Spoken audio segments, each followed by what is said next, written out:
오늘의 데일리 뉴스레터에 오신 것을 환영합니다. 1. 나는 되고 넌 안 돼. 한 일방통행 타격수단.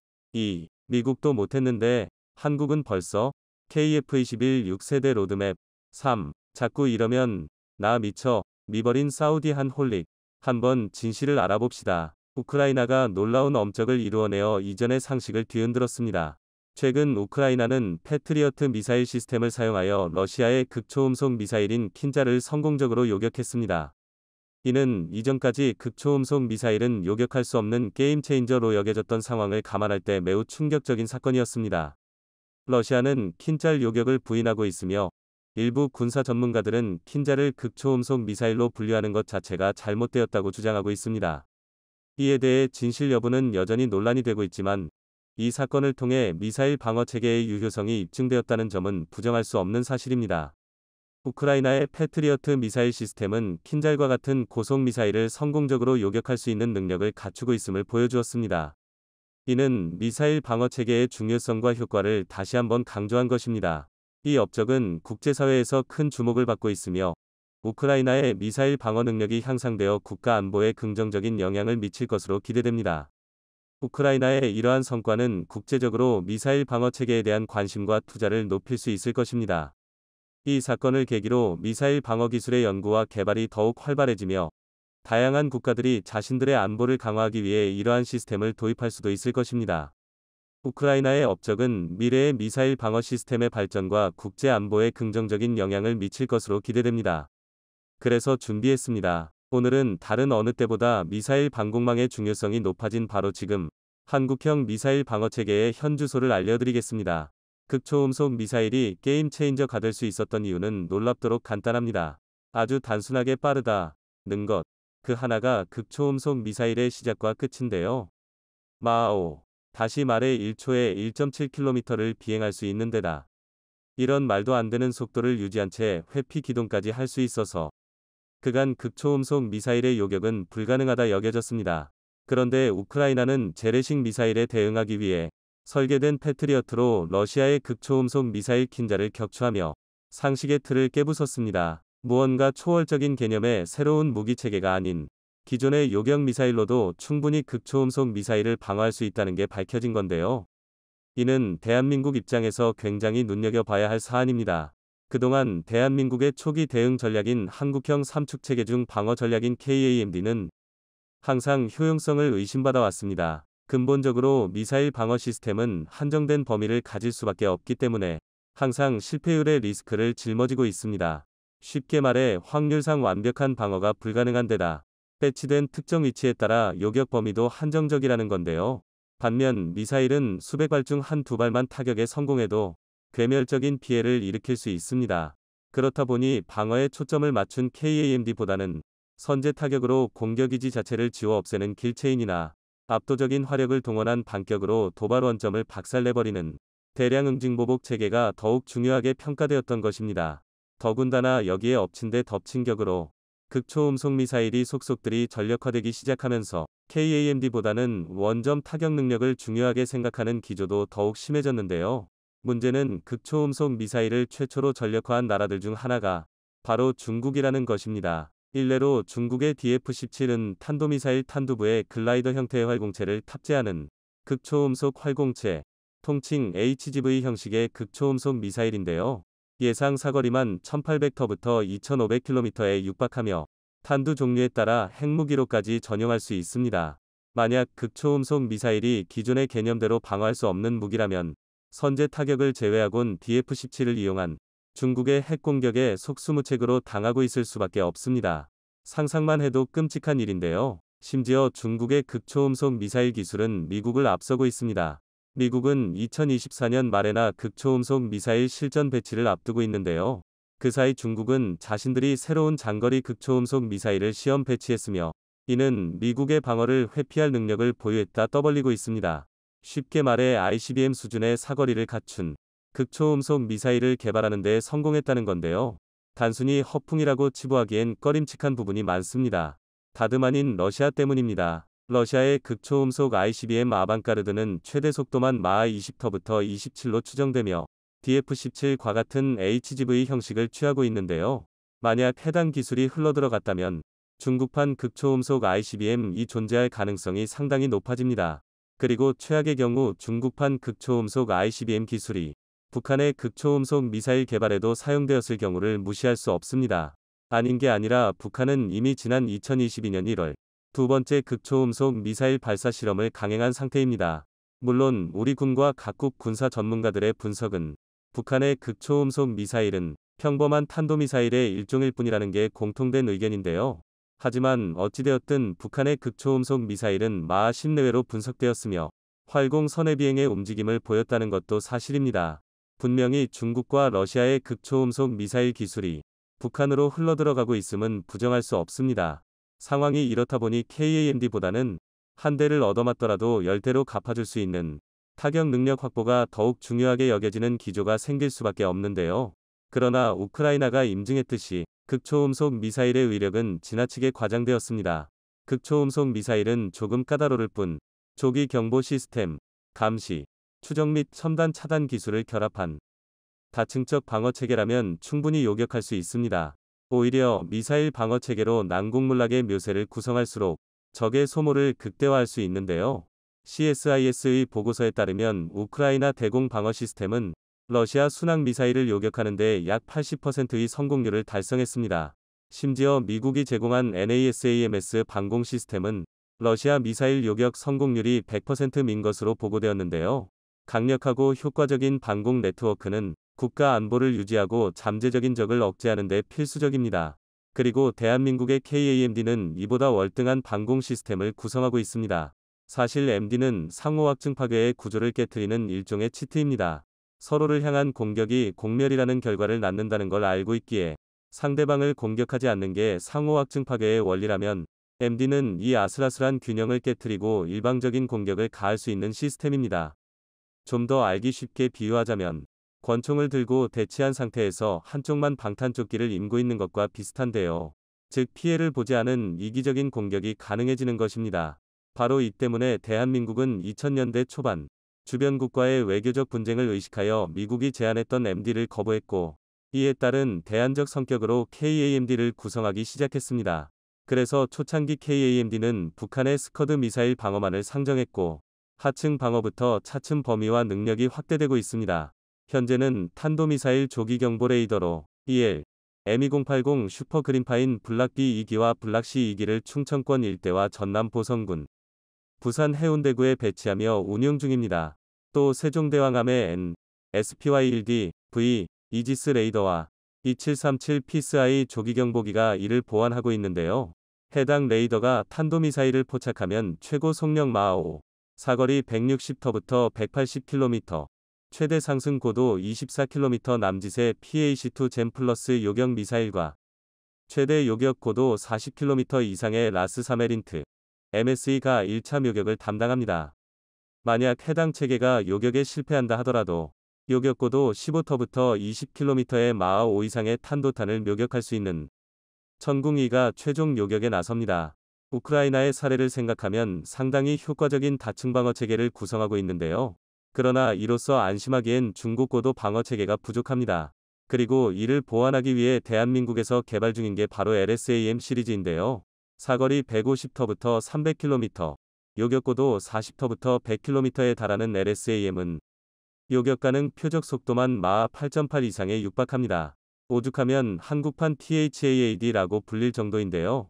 심지어 이미 지난 2022년 11월 비공개 요격 시험이 성공했고 최근 5월 30일에는 공개 요격 시험까지 성공하는 기염을 토했습니다. 빠르면 2년 이내 양산을 시작하고 전력화를 시작할 수 있는 속도인데요. 물론 여기서 끝이 아닙니다. 앞서 말씀드린 대로 천궁 임에서 팩 3로 미머지는 하층 방어망은 2중, 3중으로 구성되어 있는데요. 이는 최대한 다층적인 방어망을 구성해서 최대한 많은 요격을 시도할수록 요격률 또한 기하급수적으로 상승하기 때문입니다. 초음속 극초음속으로 회피 기동하는 현대 미사일의 격추는 어디까지나 확률 싸움인데요. 이를 위해서는 중고고도 방공망 또한 하층 방어망과 마찬가지로 가능한 다층적인 방어망을 구성해야 합니다. 이스라엘의 방공망이 아이언돔이라고 불리는 것도 바로 이 때문인데요. 대한민국의 경무 LSAM, 그리고 가동 준비에 들어선 THAAD와 함께 LSAM-2 개발을 동시에 진행 중입니다. 방사청에 따르면 LSAM-2는 기존 LSAM보다 최소 3배 이상의 방어 범위를 확보할 계획인데요. 아직 상세한 정보는 공개되지 않았지만 방위 범위만 따지면 사거리 900km 위 SM-3 라건 A, B형과 유사한 스펙일 것으로 추정됩니다. 굉장히 독특한 개념의 MD인 SM-3는 극단적으로 고고도 탄도미사일 요격의 모든 성능이 치중되어 있는데요. 이로 인해 대기권 내에서는 무용지물이지만 우주 궤도의 물체를 요격하는 데 특화되어 있습니다. 일례로 지난 2008년 미 해군은 자국의 고장난 의성을 격추하기 위해 SM-3를 동원했는데요.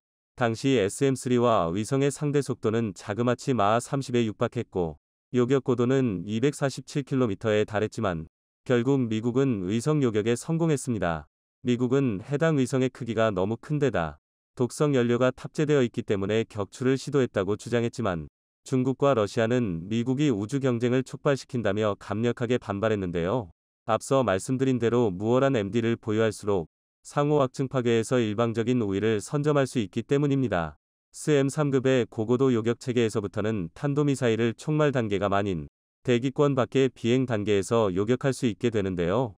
현대의 ICBM이 대부분 MIRV 형식을 취해 종말 단계에서 탄두가 여러 개로 분리된다는 걸 생각하면 현실적으로 요격률을 높일 수 있는 가장 효과적인 방법입니다.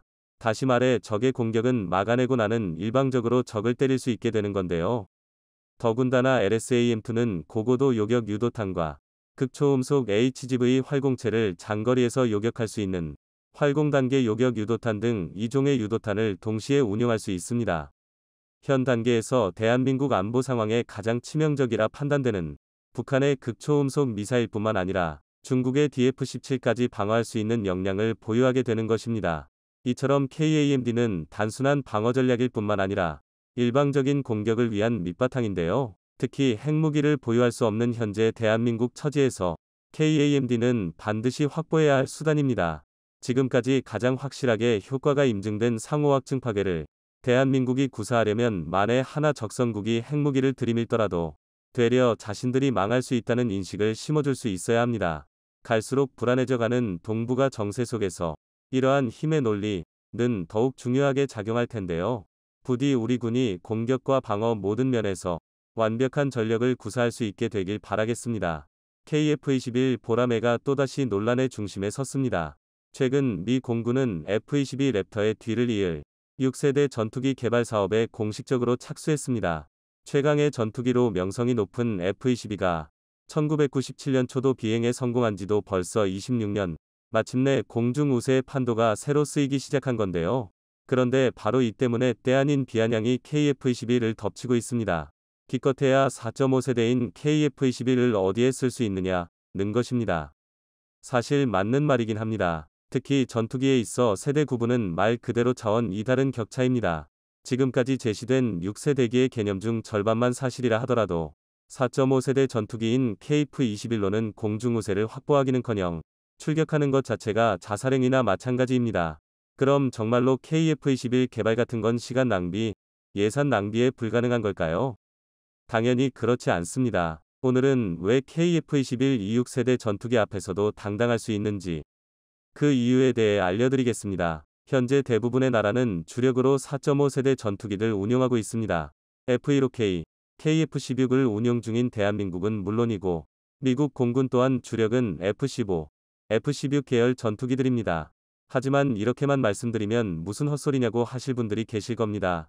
성능 측면에서 본다면 F-35, F-22가 훨씬 뛰어나기 때문인데요.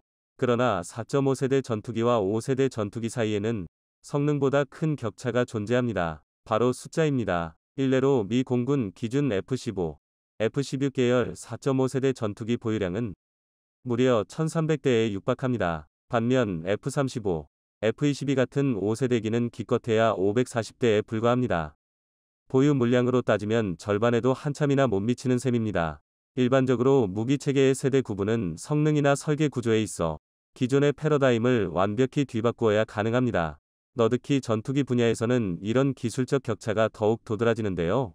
조금 과장을 보태자면 한 세대 위의 전투기를 상대하기 위해선 100대 이상의 9세대 전투기가 필요하다는 말이 있을 정도입니다. 실제로 F-22는 2006년에 치러진 노던 엣지 훈련에서 F-15, F-16, F-A-18을 상대로 144대 0이라는 말도 안 되는 전적을 기록하며 최강의 공중우세기로 등극했습니다. 이 덕에 F-22는 존재 자체만으로도 미국의 전략 무기 취급을 받았는데요. 그러나 현대에 와서 4.5세대라는 새로운 세대 구분이 확립되고 다른 나라의 전투기 기술도 급격하게 발전하면서 5세대 전투기의 경계는 극로도 희미해졌습니다. 한 전투기가 4.5세대로 분류받기 위해선 AESA 레이더와 적외선 추적 장비 IRST, 복합 소재 등의 첨단 기술이 적용되어야 하는데요. 또한 KF-21만 봐도 알 수 있듯이 스텔스 형상을 갖추고 있는 게 보통입니다. 콕 집어 스텔스기라고는 말할 수 없지만 기능적 형상에서 상당 부분 스텔스기를 추종하기 때문인데요. 그래프로 따지자면 4.5세대기는 5세대로 넘어가는 경계선에 서 있는 전투기라고 할 수 있습니다. 이는 다수의 전문가가 진정한 의미에서 5세대 스텔스 전투기는 F-22, F-35뿐이라고 말하는 것과 같은 이유인데요. 그만큼 5세대기의 구분이 모호하다는 뜻입니다. 당연히 성능적 차이는 있겠지만 4.5세대기로 5세대기를 격추하는 게 불가능한 일은 아닌데요. 적어도 4.5세대기 144대를 동원한다 하더라도 F-22 1대를 격추할 수 없다라는 건 시대착오적인 허풍에 불과합니다. 오히려 이쯤 되면 전술과 지형, 방공 레이더의 백업, 조기경보 통제기의 유무 등이 공중전에서 더 큰 영향을 미칠 텐데요. 그러나 6세대 전투기는 다릅니다. 물론 아직 실존하는 기체가 없는 만큼 여기부터 6세대 전투기다 라고 말할 수는 없지만 다수의 전문가는 5세대기 이상의 스텔스 성능을 기본으로 갖추고 대용량 네트워킹, 인공지능, 데이터 융합 등 최첨단 정보통신 기술이 접목되어 있어야만 6세대기로 구분할 수 있으리라 보고 있습니다. 이게 가능하려면 슈퍼컴퓨터급 성능의 임무 컴퓨터와 이를 기반으로 한 인공지능이 탑재되어야 하는데요. 이를 통해 육해공의 전통적인 작전 영역은 물론이고 우주와 사이버 영역에 대한 다각적이고 즉발적인 임무 수행이 가능해야 합니다. 또한 방대한 양의 정보를 실시간으로 처리할 수 있는 대용량 네트워킹 능력으로 전장 정보를 실시간으로 업데이트하고 플랫폼 간의 정보 공유를 자유롭게 수행할 수 있어야 6세대기의 기본 조건을 충족할 수 있습니다. 다시 말해 전장 전 영역에 걸친 정보 공유가 가능해야 한다는 건데요. 6세대기가 대부분의 상황에서 색적 및 추적, 최적의 화력 지원 유도부터 결심, 타격까지 수행할 수 있기 때문에 적이 예측할 수 없는 시간과 장소에서 예상할 수 없는 방법으로 타격 작전을 수행할 수 있습니다. 무기체계의 존재가 전략 단계의 행동에 영향을 미치는 셈인데요. 또한 6세대기는 통상적으로 MUMT가 기본입니다. 심지어 6세대기 자체가 무인으로 운용될 가능성도 있는데요. 다시 말해 6세대기 1대란 곧 전투기 1대와 로열 윙맨 역할의 무인 기수대를 한데 묶어 부르는 명칭이라고 할 수 있습니다. 더군다나 이 로열 윙맨들은 지상에서 따로 조종하는 게 아니라 6세대기의 인공지능이 직간접적으로 개입해서 컨트롤합니다. 예를 들면 SEAD 임무에서 적 방공망을 제압하기 위해 무인기를 선제 투입하는 식인데요. 이를 이용하면 6세대기 단독으로도 편대 임무 수행이 가능해집니다. 아예 그동안의 전술 개념을 송두리째 바꿔버릴 수 있는 능력인데요. 그렇기에 4.5세대, 5세대 전투기로 6세대 전투기를 격추하는 건 불가능하다는 이야기가 나오는 것입니다. 6세대기의 실전 배치가 시작된다면 수적 격차를 떠난 초월적인 성능으로 단숨에 주력으로 등극할 텐데요. 여기서 끝이 아닙니다. 지금까지의 차이가 다소 막연한 소프트 파워였다면 탑재 무장에 있어서도 상당히 직관적인 변화가 예측됩니다. 일례로 5세대 전투기까지는 재래식 화약 무기가 기본 무장이었다면 6세대기부터는 레이저, 고출력 전자파 등 광속 무기와 극초음속 미사일 등이 기본 무장으로 탑재될 가능성이 높습니다. 마치 바다 위의 함정처럼 고출력 엔진을 기반으로 한 전력 생산, 여기서 발생한 추가 에너지를 이용한 항속거리 증가 등으로 작전 수행 능력에서부터 화력까지 말 그대로 한 차원 이상의 압도적인 성능을 보이는 것입니다. F-22가 처음 세상에 등장했을 때 그 압도적인 전투력으로 미국이 외계인과 싸우기 위해 만들었다라는 수식어가 붙었는데요. 6세대 전투기는 그 F-22를 압도할 외계인의 UFO라고 비유할 수 있습니다. 그렇기에 전투기 독자 개발의 기술력을 갖추고 있는 국가라면 너도나도 6세대기 개발에 뛰어들 정도인데요. 미국의 NGAD 프로젝트, 그리고 영국, 이탈리아, 일본의 공동개발 프로젝트인 GCAP와 프랑스, 독일, 스페인의 FCAS가 대표격이고 러시아와 중국도 6세 대기 독자 개발에 도전하고 있습니다. 하지만 여기서 그나마 개발 가능성이 높은 건 미국뿐입니다. 러시아는 전쟁으로 인해 사실상 프로젝트가 중단된 상태고 FCAS 프랑스가 독자 개발을 운운하면서 협상 단계에서부터 삐걱대고 있습니다. 그나마 2021년 3국 간의 협의가 진행되었다고는 하지만 이조차도 개발을 주도하는 프랑스 다수의 갑질로 프로젝트 파기까지 언급되었다가 간신히 산업계 합의에 도달하면서 연명하는 수준입니다. 상황이 좋지 않은 건 GCAP도 마찬가지인데요. 가장 큰 문제는 예산입니다. 기약도 없는 전투기 개발에 세 나라가 공동으로 자금을 출자하다 보니 중간에 한 나라만 빠져도 사업 자체는 물론 나머지 두 나라의 전투기 시장에 막대한 손해를 입힐 판인데요. 심지어 영국 국방장관이 직접 나서서 파트너 중 한 명이 작업 시작 후 갑자기 철수할 경우 재앙적인 결과를 초래할 수 있다 라며 엄포를 놓았습니다. 끝으로 중국은 아직까지 컨셉 디자인만 공개했을 뿐이지만 독자 개발 중이라고 주장하고 있는데요. 하지만 지금까지 중국이 보여준 카피품들의 역사를 보면 독자 개발이란 단어 자체가 중국과 연이 없어 보입니다. 오죽하면 6세 대기 자체를 허상에 불과하다고 주장하는 전문가도 있습니다. 6세 대기에 도달하려면 5세대 전투기라는 발판이 있어야 하는데요. 그러나 현재 미국을 제외하고 6세 대기 개발에 뛰어든 모든 나라는 5세 대기 개발 경험이 전무합니다. 특히 유럽의 개발국들은 이제 와서 5세 대기를 새로 개발하기엔 늦었다는 판단과 더 이상 미국이 주도하는 전투기 시장에 끌려다닐 수 없다는 판단에 5세 대기를 건너뛰고 6세대에 도전하고 있습니다. 그렇지만 이는 걸음마는 할 줄 아니까 뜀박질은 건너뛰고 자전거를 타겠다는 말이나 다름없습니다. 6세대 전투기라는 건 단계적인 기술 성장을 통해서만 그 윤곽을 더듬을 수 있습니다. 그리고 지금 대한민국이 시도하고 있는 게 바로 이것입니다. 많이들 대한민국이 아직 6세대기에 도전할 실력이 안 된다고 생각하지만 이는 단단한 오해입니다. 분명 전투기 분야에서 대한민국은 이미 늦었습니다. 출발선 자체가 다른 나라들보다 한참이나 뒤에 있었기 때문인데요. 그래서 늦은 만큼 빠르게 성장하고 있습니다. 즉 절대 현실의 안주에서 손을 놓고 있던 게 아니라는 뜻입니다. 대한민국은 KF-21 보람의 연구 개발과 동시에 6세 대기 병렬 연구를 진행하고 있습니다. 이를 한눈에 알 수 있는 게 KF-21 개발 로드맵인데요. 최근 잠정 전투 적합 판정을 획득하고 마지막 시제기 초도 비행만을 앞둔 KF-21은 락제로터부터 락원 개발 단계입니다. 공대공 임무와 제한적인 공대지 임무 수행이 가능하고 노후화된 F5, KF5를 대체하기 위해 긴급 소요분으로 40대 양산이 예정되어 있습니다. 이후 락2부터는 공대지, 공대함 임무 또한 완벽히 수행할 수 있고 80대 양산이 예정되어 있는데요. 최근 폴란드가 KF-21 개발 사업 참여 의사를 공식화한 만큼 락2 단계에서부터 폴란드의 참여가 유력합니다. 그리고 대망의 락3와 이후 단계에서부터는 현재 반매립 형태인 무장 탑재 방식을 완전한 내부 무장창으로 개수하여 스텔스 성능을 확보하고 인공지능 기술, 고용량 네트워크, 다역력 감지 센서 적용 등 구체적인 개발 방향까지 이미 나와 있는데요. 심지어 KUSX를 연계한 MUMT 체계 운용은 상당히 선명한 윤곽이 드러난 상태입니다. KF-21 무인 편대기 개발을 주관하는 대한항공은 2025년까지 무인기 단독 초도 비행을 계획 중이고 2027년 KF-21 과의 합동작전 시험을 계획하고 있습니다. 현재의 4.5세대 단계에서부터 스텔스를 확보하는 5세대 MUMT와 이를 운용하기 위해 인공지능을 탑재하는 5.5세대까지 동시에 개발이 진행 중인 셈입니다. 6세 대기 개발은 아무리 미국이라 하더라도 최소 10년 이상은 소요될 것입니다. 지금 조바심 내봐야 아무 소용 없다는 뜻인데요. 오히려 끝에 가서는 착실한 단계적 성장만이 대한민국을 더욱 빠르게 골라인에 도달하게 할 것입니다. 미상 꺼리튜브였습니다. 사막국가 사우디아라비아에 대한민국의 강철비가 내렸습니다. 최근 사우디 국방부가 SNS에 게시한 군 홍보 영상 하나 때문에 전 세계 군사 관계자들이 발칵 뒤집어졌습니다. 어느 나라, 어느 군에서나 볼 수 있는 평범한 홍보물인 줄 알았던 영상에서 아주 충격적인 무기 체계가 등장한 건데요.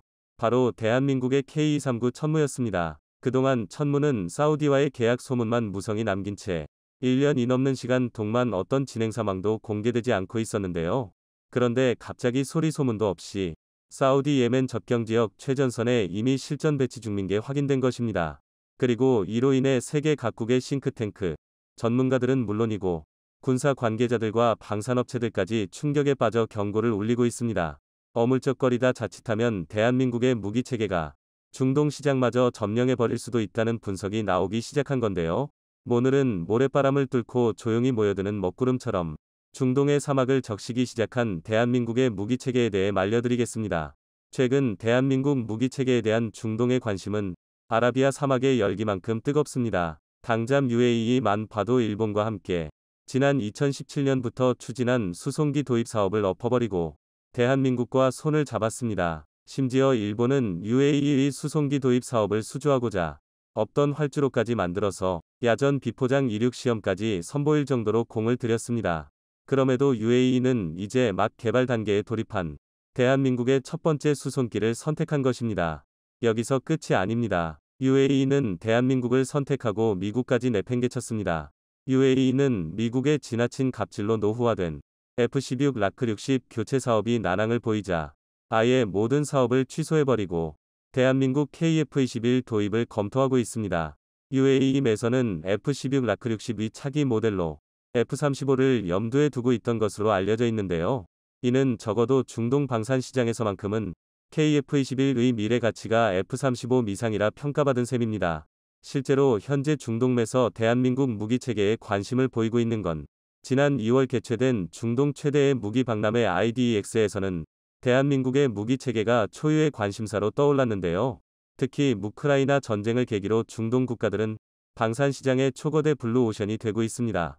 지금까지 그저 잘 만들어진 무기를 수입해서 사용하던 중동이 자국 만보의 방향을 기술 확보와 자주국방으로 바꾸기 시작했기 때문인데요. 전 세계적으로 불기 시작한 탈세계화와 군비 증강 위 바람 속에서 중동의 안보 기조가 송두리째 흔들리고 있는 것입니다. 그리고 만보 기조가 바뀌었다면 예전과 같은 방향성으로는 더는 중동 방산 시장의 점유율을 확보할 수 없는 게 당면합니다. 더군다나 중동 국가들을 둘러싼 사막이라는 특수한 환경은 무기체계의 가격과 성능 사이의 강력한 딜레마를 생성합니다. 사막에서 운용하는 장비들은 다른 지역보다 더욱 높은 신뢰도와 성능을 요구하기 마련인데요. 즉 정리해보면 중동에서 요구하는 차세대 무기체계의 조건은 신뢰도 검증과 압도적 성능을 보유해야 하고 그러면서도 합리적 가격대를 형성해야 합니다. 세상에 그렇게 완벽한 물건이 있으면 내가 쓰지 왜 팔겠냐 는 말이 나올 정도로 까다로운 조건인데요. 심지어 이것도 모자라 그간 무차별적인 외산 무기 도입으로 낙후되었던 군사 기술력을 자주국방이 가능한 수준까지 끌어올려줄 수 있는 나라의 무기 체계여야 합니다. 사실 이쯤이면 교과서에나 이상적 거래 상대의 표본으로 나올 수준인데요. 가격, 성능, 신뢰도 3박자가 모두 맞아떨어지고 적극적 현지화와 기술 이전까지 가능한 나라이면서 나토, 미국 등 서방 세계와 같은 규격을 공유하고 있어 현재 개편의 리스크를 줄일 수 있는 나라는 전 세계에서 오직 딱 하나밖에 없습니다.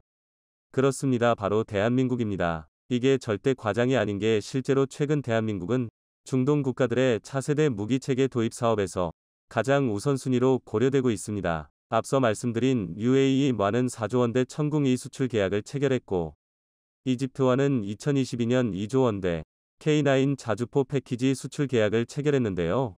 그리고 가장 최근 사우디아라비아의 최전방 주둔군 홍보 명상에 대한민국의 K239 천무가 등장하면서 전세계 방산 관계자들을 잔뜩 긴장하게 만들었습니다.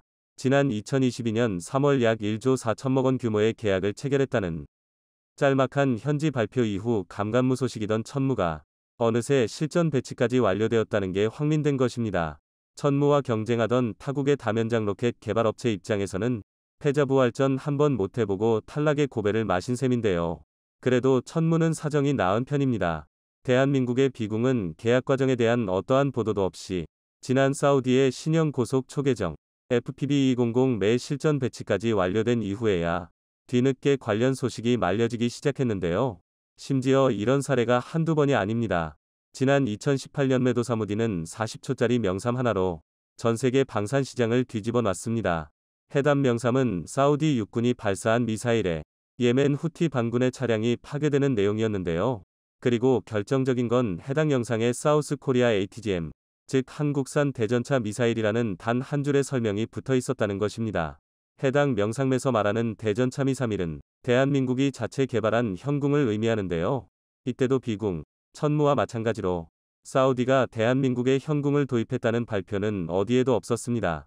게다가 원래대로라면 사우디는 현궁이 아니라 미국의 FGM-148 제블린을 사용하고 있어야 했는데요. 이미 사우디는 지난 2010년 미국으로부터 제블린 발사기 20개와 미사일 150발을 구매했고 2015년 예멘 내전이 본격화되자 10억 달러, 한화 약 1조 3천억 원이 넘는 물량의 미사일을 추가 주문했기 때문입니다. 단순 계산으로 제블린 미사일만 무려 15,000발 이상 보유한 상태였다는 건데요. 그런데 이를 비웃기라도 하듯 소리소문도 없이 미국의 제블린이 아니라 대한민국의 현궁이 사우디군 손에 들려 있으니 세계 방산업계에 난리가 날 수밖에 없었던 것입니다. 또한 이를 통해 대한민국이 개발한 현궁이 성능 면에서 제블린을 압도한다는 사실도 알려졌는데요. 단적으로 제블린의 경우 적외선 CCD 조준 장치를 냉각하는 데에만 30초에 달하는 시간이 필요한 것과 달리 현궁은 비냉각식 적외선 CCD와 가시광선 카메라를 조합한 덕분에 주간과 야간 모두 더욱 신속한 조준이 가능합니다. 또한 110mm에 불과한 구경으로도 현궁의 관통력은 무려 900mm에 육박하는데요.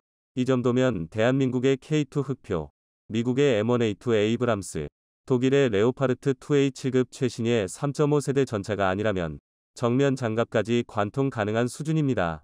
반면 제블린은 구경만 130mm에 달하는데도 최고 관통력은 현궁보다 떨어지는 800mm가 한계인데요. 구경에서 큰 차이를 보임에도 정반대의 결과가 나타나는 이유는 바로 대한민국의 현궁에 표적을 2번에 걸쳐 면속으로 타격하는 이중구조 탄두 기술과 미세조직 라이너 기술이 적용되었기 때문입니다. 실제로 현궁 관통 탄두의 구리 라이너 입자 조직은 일반 성민의 머리카락보다 훨씬 얇은데요. 이 덕에 훨씬 빽빽하고 단단한 탄두를 만들 수 있었고 이것이 관통력의 비약적인 상승으로 이어진 것입니다. 이런 복합적인 이유로 사우디는 제블린 도입이 불발 위기에 처하자 물상을 짓기는커녕 그대로 곧장 대한민국을 찾은 건데요. 오죽했으면 사우디군과 예멘군은 물론 적대 세력이던 후티 반군까지도 노획 1순위에 현궁을 몰려들 정도였습니다. 하지만 여기서 가장 주목해야 할 점은 사우디와 예멘 모두 공식적으로는 현궁 수입국이 아니라는 점입니다. 중동은 늘 분쟁 빈도와 군사적 긴장도가 높은 곳이었고 이로 인해 어떤 무기체계를 도입하느냐가 국지전의 빌미가 될 수 있는 지역이 되었습니다. 그러니 전략적, 전술적 목적을 위해서라도 최대한 비밀리에 무기체계를 도입하는 겸양이 생긴 건데요. K239 천무가 소리 소문 없이 실전에 배치된 것도 같은 이유에서입니다. 일례로 사우디와 분쟁 관계에 있는 이란은 파즈르 3, 파즈르 5를 주력으로 운용하고 있습니다. 하지만 천무와 비교하면 성능이 처참한데요. 파즈르 3, 파즈르 5는 각각 240mm, 333mm라는 제한된 탄두 구경의 로켓만 운용할 수 있지만 천무는 하나의 발사대에서 130mm부터 239mm까지 전장 상황에 맞춘 3종의 로켓을 모두 발사할 수 있습니다. 또한 사거리에서도 큰 차이를 보이는데요. 구경이 가장 큰 333mm 파즈르 5의 경우 최대 사거리가 70km 남짓이지만 천무는 239mm가 80km에 달하고 개발 마무리 단계에 돌입한 전술 지대지휘 도무기 KTS-SM2의 경우 최대 사거리가 무려 290km에 육박합니다. 이뿐만이 아닙니다. 이란의 파즈르 5와 천무 239mm 로켓은 구경이 100mm 가까이 차이 남에도 불구하고 화력면에서 정반대의 결과를 보이는데요. 전기식 실린더와 디지털 제어 시스템을 적용한 천무는 사격 반응 시간이 고작 16초에 불과할 뿐만 아니라 확산탄 사용 시 단 한 발의 타격 범위가 축구장 면적의 3배에 달합니다. 사우디군 입장에서는 천무한 대로 파즈르 5분의 3수십 대를 상대할 수 있는 셈입니다. 이처럼 효율 높은 투자처는 좀처럼 찾아보기 힘든데요. 아닌 게 아니라 천무 도입이 확민되고 사우디와 이란의 장거리 타격 능력에 대한 비교가 본격화되자 이번엔 대한민국의 K2 흑표 전차까지 뜨거운 관심을 받기 시작했습니다. 특히 이미 유럽 시장에서 검증이 끝난 성능은 물론이고 적극적인 현지화 전략이 중동의 마음을 사로잡았습니다. 실제로 현대로템은 지난 DX 코리아 2018매서부터 K2 전차의 사막형 모델을 공개하는 등 적극적인 마케팅을 펼치고 있었는데요. 사막형 K2의 가장 큰 특징은 무덥고 건조한 사막 기후에 맞춰 전차 맨진에서 발생하는 맨진열을 효과적으로 배출할 수 있도록 개량된 배기구를 설치했다는 것입니다. 또한 전차 내부에서 가장 협소한 공간 및 조종석에 강력한 에어컨을 탑재하고 기동 시 발생하는 모래먼지를 막기 위해 캐터필러 의로 고무 덮개를 더 씌워 분진을 상당히 줄였는데요. 이처럼 적극적 민 현지화를 진행하고 발전을 거듭한 덕분에 전투 피로도가 굉장히 높은 중동의 사막 지형에서 K2 전차가 초유의 관심사로 급부상한 것입니다. 지금까지 중동 방산시장에서 대한민국이 차지하는 점유율은 그리 높지 않았습니다. 특히 사우디는 미국에서만 현용 전력의 80%에 달하는 무기를 수입했습니다. 석유와 달러가 뒤섞인 정치적 이해관계가 국가만보에 개입했던 건데요. 그러나 세계적인 군사력 증감 기조가 복잡하게 꼬인 매듭을 잘라내고 있습니다. 이제는 성능과 합리적 민 가격 그리고 자주 국방의 기틀을 마련하는 게 미래 사회의 원동력이 될 것이라는 걸 중동 국가들이 깨닫기 시작한 건데요. 부디 K239 천무부터 K2 흑표까지 대한민국의 무기체계가 격동하는 중동 방산시장에서 흔들리지 않는 입지를 마련할 수 있길 바라겠습니다.